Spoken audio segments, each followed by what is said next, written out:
Barcelona versus PSG was the perfect blueprint of what modern football looks like. From aggressive man-oriented pressing high up the pitch, to fluid build-up patterns that left the opponent completely outnumbered, both Hansi Flick and Luis Enrique are at the forefront of this subtle tactical evolution.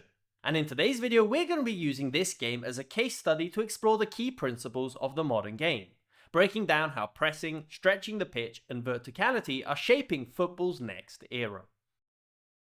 Welcome back to Football Meta. Tactics in football are a constant cycle between offensive and defensive innovations, and one of the biggest changes in recent years is the way teams look to press. Specifically, this man-oriented aggressive press we see from some of the best teams in world football.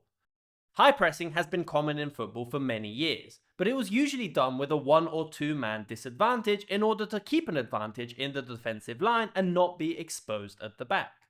But this resulted in it being much easier for the team in possession to play out from the back and move into a more offensive position.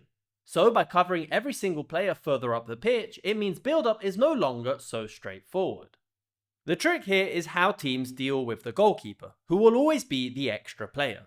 If we take a look at PSG, as soon as a pass is made into one of the centre-backs, the player on the opposite side would instantly close off a back pass to the keeper, and it would force Barcelona into tricky positions like this one, trapped on the flank with every single option being picked up. The hidden move here for PSG is also to shift the whole balance of the team over to this side of the pitch. So we can see, for example, that Barcelona do have a free player, but there is absolutely no way they can play it into him in this position, and PSG have now effectively dealt with the extra player, and they now have a clear advantage. But Barcelona do the exact same thing. And what's brilliant to see here is how a team switches from zonal to man marking as soon as the pass into the keeper is triggered. In this move here, PSG just reset their attack, and we can see Barcelona essentially in their 4-2-3-1 shape. This right now is considered zonal. The pivots aren't necessarily locked in, and the PSG defender has time on the ball. But watch how quickly it changes once the right pass is made. PSG circulate around the back, and when Pacho plays it back to the keeper, the press is triggered. Ferran Torres closes off a pass back to Pacho.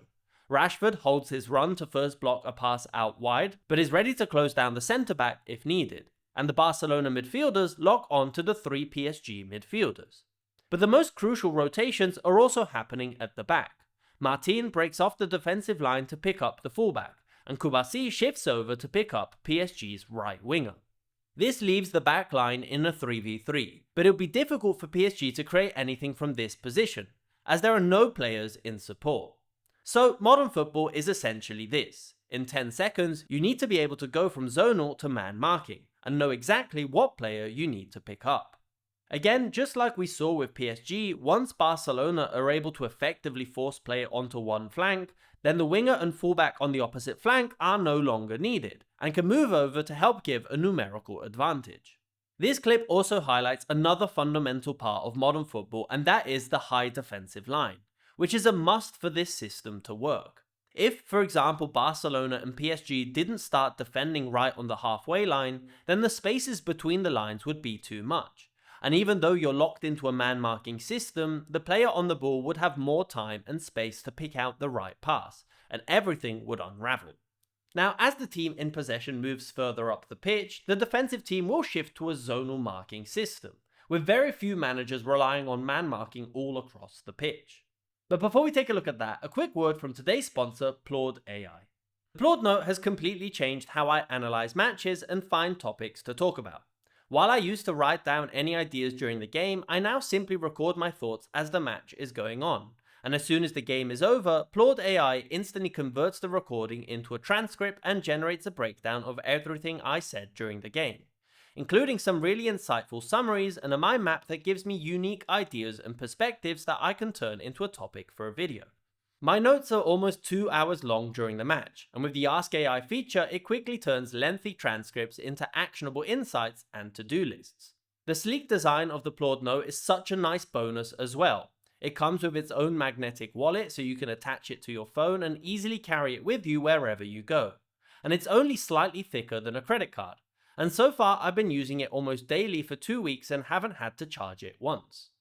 A lot of people mention how you could simply use your phone, But if you've ever tried to do this, you'll realize how easy it is for your recordings to be interrupted by phone calls or notifications. Then converting these recordings into transcripts and extracting important information isn't always so straightforward. As an added bonus, Plord stores all of your recordings offline before transferring them safely to your phone. So even if you lose your device, your recordings remain secure and no one has access to it.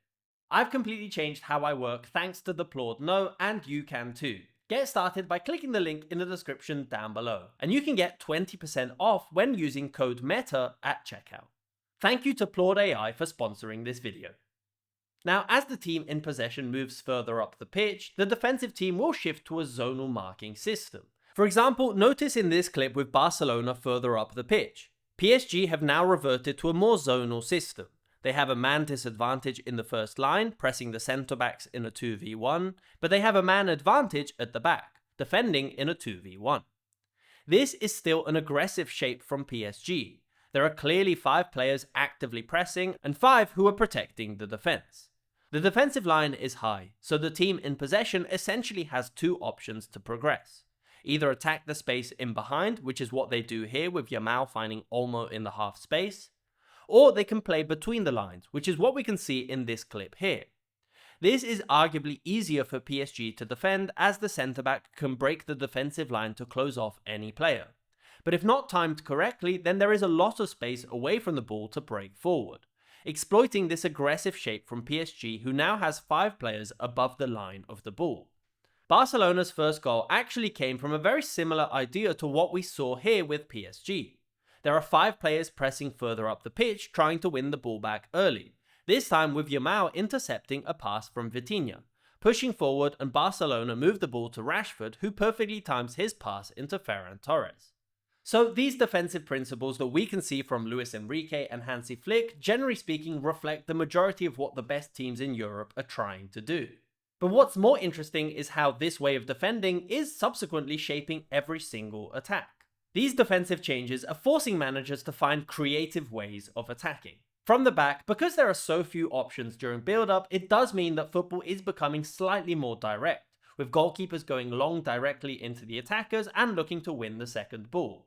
But in the moments where they do look to play out from the back, there's a lot of interesting ideas, and it's all down to the positioning of the fullbacks. In recent years, we've become so used to the idea of inverted fullbacks that it became the norm to see them in more central positions or already on the defensive line. But currently there's a big shift taking place in this role, and it seems to be reverting to how they were mostly used 20 years ago. Because teams press more aggressively, by keeping the fullbacks as wide as possible and connected to the centre-backs, it helps stretch the press and create gaps further up the pitch. This is visible straight from build-up. For example, take a look at this clip here. Just like we saw earlier, when a team successfully forces the opposition into one flank, they will shift over and leave the player on the opposite flank completely free. It became a common idea that this player was not useful staying this disconnected from the ball. But because teams are now tilting heavily when pressing, having a player completely opposite from the attack can be extremely beneficial. And we see it here with this long switch into Hakimi. Even though the ball is not perfect, Barcelona have no player in this position that is ready to press. And it means PSG can move into midfield and force Barcelona back into a zonal marking system. Having the fullbacks stay wide helps circulate possession around the back, and opens these pockets of space in the centre for the 2 pivots to get on the ball, something we see consistently both at Barcelona and PSG. And if the opposition gets too aggressive closing down the fullbacks, then it opens up these 2 gaps we mentioned earlier, either in front of the defence or in behind. In fact, by going back to this clip we used to analyse the defensive shape, it becomes clear that this shape is also down to the fact that the fullbacks are deep and stretching the pitch. And because of the way that PSG want to press, this opens up gaps further forward for players like Yamal to have more time on the ball.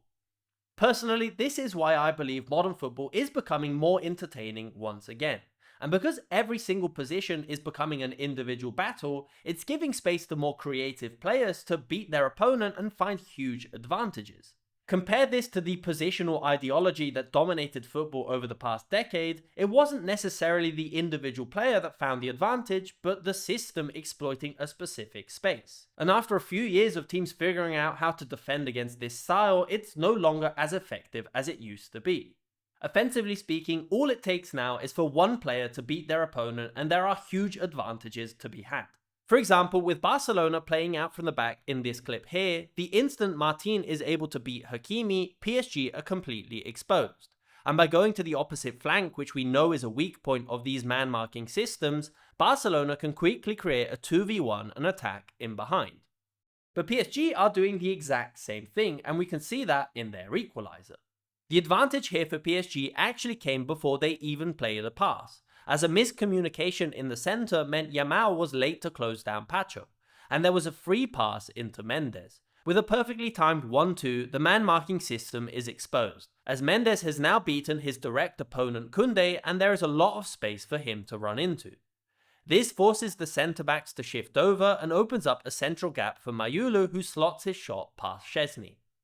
These modern systems mean that the majority of chances aren't necessarily coming after prolonged periods of possession, but rather are being created from much deeper positions when there's still a lot of space to attack in behind the defense. However, it is important to highlight that not every single successful team in the modern game plays this way, but these principles are certainly becoming more popular across managers and across leagues. But what do you think of these modern offensive principles, and what other changes have you noticed in how football is being played right now? Leave your thoughts in the comments down below. Thanks for watching.